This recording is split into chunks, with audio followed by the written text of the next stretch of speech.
Donc pour nous, c'est pas un saut dans le vide, c'est pas une prise de risque absolument inconsidérée, c'est simplement le fait qu'on franchit une marche de modernisation légitime. Il était temps qu'on réalise cette marche au bénéfice de chaque Camerounais ou Camerounaise qui souhaite obtenir un visa.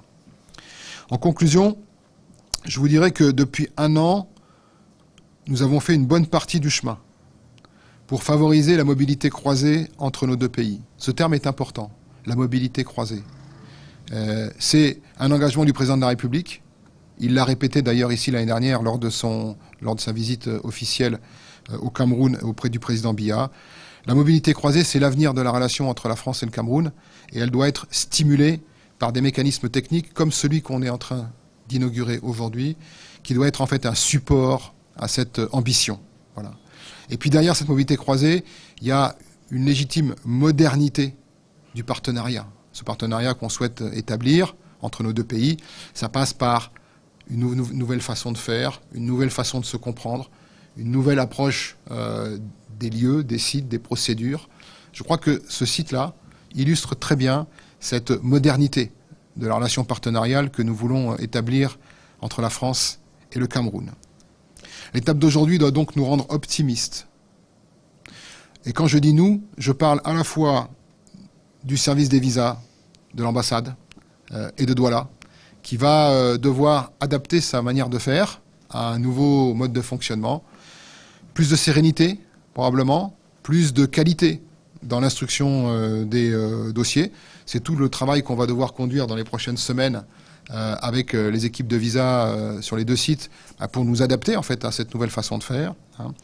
Et nous, c'est aussi chaque citoyen camerounais, quel qu'il soit, qui pourra trouver, je pense, dans cette nouvelle façon de faire, plus de lisibilité, de facilité d'emploi et aussi plus de sécurité. Et je reviens là-dessus parce qu'il y a tellement eu de choses qui ont été dites sur le service des visas que je pense qu'une des plus grandes vertus de TLS, c'est la traçabilité générale de l'ensemble du dispositif et donc la sécurité à la fois des informations qui peuvent être mis en place dans ce nouveau système et la sécurité aussi pour les usagers de ne pas être victimes d'arnaques qui sont assez généralement développées autour de tous les sites qui délivrent des visas. Voilà. Je souhaite revenir peut-être devant vous au début de l'année prochaine, au mois de janvier, comme je l'avais fait l'année dernière, pour être capable de pouvoir vérifier que cette greffe et cette mutation en fait s'est bien passée. On sera à 3 mois d'exercice de la nouvelle formule.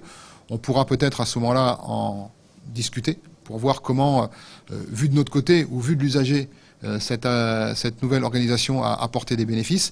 Et puis ce sera l'occasion aussi pour moi de vous faire un point de situation chiffré sur l'année 2023 et de regarder si dans les paramètres généraux, nous sommes toujours en fait en phase avec notre ambition collective qui est de développer la capacité en fait de l'échange et de la mobilité croisée entre nos deux pays.